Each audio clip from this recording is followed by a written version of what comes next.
आर्यों की जन्मभूमि और उनका प्रसार।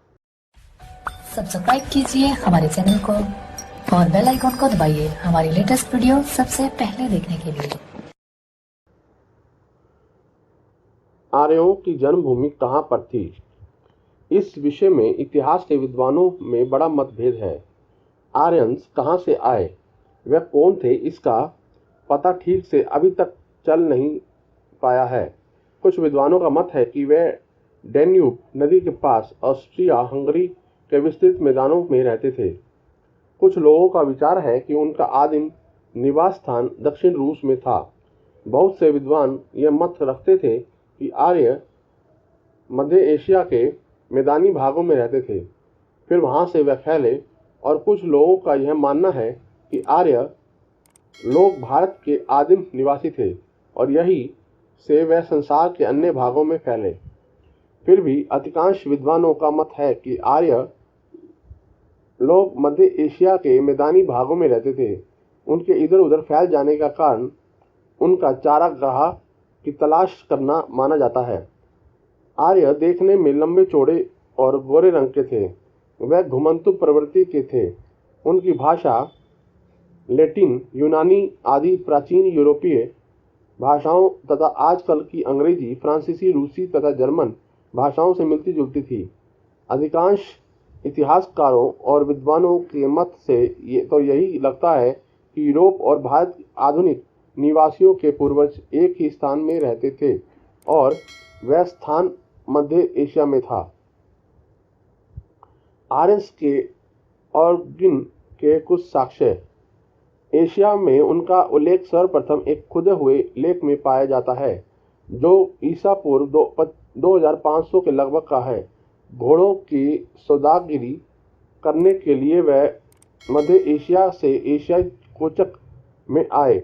यहाँ आकर कोचक और मेसोपोटामिया को जीतकर उन्होंने अपना राज्य स्थापित किया। बेबीलोनिया, जो अभी इराक में है, के इतिहास में आर्य मिट्टनी नाम से प्रसिद्ध हैं। उनके राजाओं के नाम आर्यों के नामों से मिलते जुलते हैं, जैसे दुशरथ और सुवरदत्त। बोगाई कोई में पाए हुए और तेल यल अमरना के लेखों से यह सिद्ध होता है कि यह लोग भी आर्यों के जैसे सूर्य, वरुण, इंद्र तथा मरुत की पूजा करते थे। उनके देवताओं के सूर्यस और मरुतश संस्कृत के शब्द सूर्य तथा मरुत ही हैं। ज्ञात होता है कि ईसा पूर्व 1500 के लगभग मेसोपोटामिया की सभ्यता को नष्ट करने वाले लोग यही आर्य के पूर्वज थे, जिन्होंने भारत के द्रविड़ों को हराया और वेदों की रचना की। आर्यों की एक दूसरी शाखा भी थी जो फारस के उपजाऊ मैदानों में पाई जाती थी।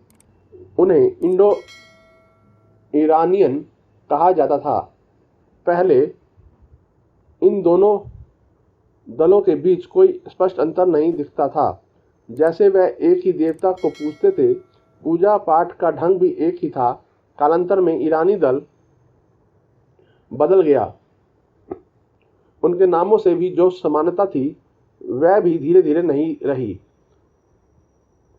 ईसा पूर्व 6वीं शताब्दी के पहले ही उन्होंने अपना धर्म बदल डाला और सूर्य और अग्नि के उपासक बन गए। आर्य लोगों का बाहर जाना। आर्य लोग अपनी जन्मभूमि को छोड़कर ऐसी जगह गए जहां कुछ लोग पहले से निवास करते थे। ऐसी दशा में उन्हें पहले से निवास कर रहे लोगों से लड़ना पड़ा। आर्य लोग अपने जन्म स्थान से कभी कभी बड़ी संख्या में नहीं निकलते थे। वह टुकड़ों में बट के इधर उधर जाते थे, पर जहां भी जाते थे उनका द्वंद्व पहले से रह रहे लोगों से होता था। कहीं कहीं तो जो अनार्य थे उन्होंने आर्यों की भाषा को तो अपनाया ही साथ उन्हीं के देवी देवताओं को भी पूजने लगे। पर अधिकांश जगह यही हुआ कि आर्यों ने उनकी जमीन और संपत्ति छीनकर उन्हें अपनी प्रजा में शामिल कर लिया।